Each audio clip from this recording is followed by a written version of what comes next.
everyone, welcome to Easy Learning.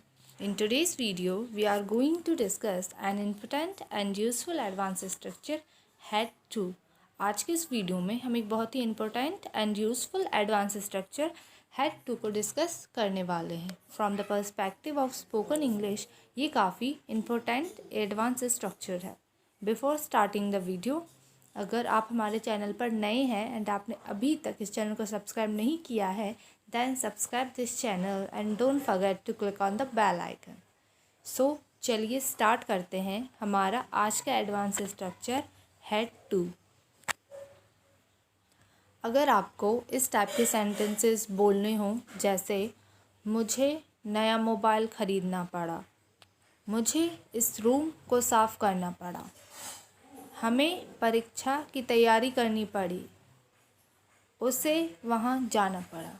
अगर आपको इस टाइप के सेंटेंसेस बोलने हो तो आप इसे इंग्लिश में कैसे बोलेंगे? वेल, इसके लिए हम यूज़ करेंगे एडवांस स्ट्रक्चर हेड 2 का. हेड 2 इसके लास्ट में हिंदी वर्ड्स आते हैं, जैसे करना पड़ा, करना पड़ा था, करना पड़ता था, एटसेट्रा.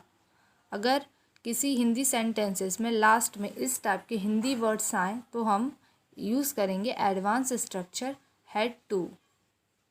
हेड 2 का स्ट्रक्चर है subject plus had 2 plus verb की first form plus object. Let's have a look at some examples of had 2. I had to buy a new mobile.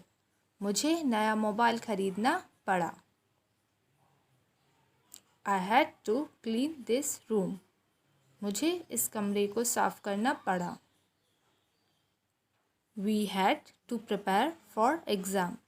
हमें परीक्षा की तैयारी करनी पड़ी. He had to go there. उसे वहाँ जाना पड़ा. तो ये थे हेड 2 स्ट्रक्चर के साथ कुछ पॉजिटिव सेंटेंसेस. लेकिन अगर हमें नेगेटिव सेंटेंसेस बोलने हो, जैसे मुझे नया मोबाइल नहीं ख़रीदना पड़ा, मुझे इस कमरे को साफ़ नहीं करना पड़ा, हमें परीक्षा की तैयारी नहीं करनी पड़ी, तो इसके लिए हम कौन सा स्ट्रक्चर यूज़ करेंगे? वेल, इसके लिए हम यूज़ करेंगे structure subject plus did not plus have to plus verb की first form plus objects. So चलिए इस स्ट्रक्चर को समझते हैं कुछ एग्जांपल्स के थ्रू. I did not have to buy a new mobile. मुझे नया मोबाइल नहीं ख़रीदना पड़ा. I did not have to clean this room. मुझे ये कमरा साफ़ नहीं करना पड़ा.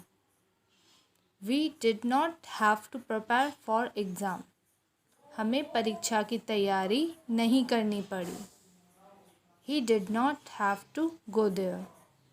उसे वहाँ नहीं जाना पड़ा. ये थे कुछ नेगेटिव सेंटेंसेस. लेकिन अगर हमें कुछ इंट्रोगेटिव सेंटेंसेस बोलने हो, जैसे क्या तुम्हें नया मोबाइल ख़रीदना पड़ा, या फिर क्या तुम्हें इस रूम को साफ़ करना पड़ा, तो आप इन सेंटेंसेस को कैसे बोलेंगे? तो इन सेंटेंसेस के लिए हमारे पास स्ट्रक्चर है did plus subject plus have to plus verb की फर्स्ट फॉर्म प्लस ऑब्जेक्ट्स. इस स्ट्रक्चर को समझते हैं कुछ एग्जांपल्स के through. Did you have to buy a new mobile? क्या तुम्हें नया मोबाइल ख़रीदना पड़ा? Did you have to clean this room? क्या तुम्हें ये कमरा साफ़ करना पड़ा? Did he have to go there? क्या उसे वहाँ जाना पड़ा? आई होप कि आपको एडवांस स्ट्रक्चर हेड 2 बहुत अच्छे से समझ में आया होगा.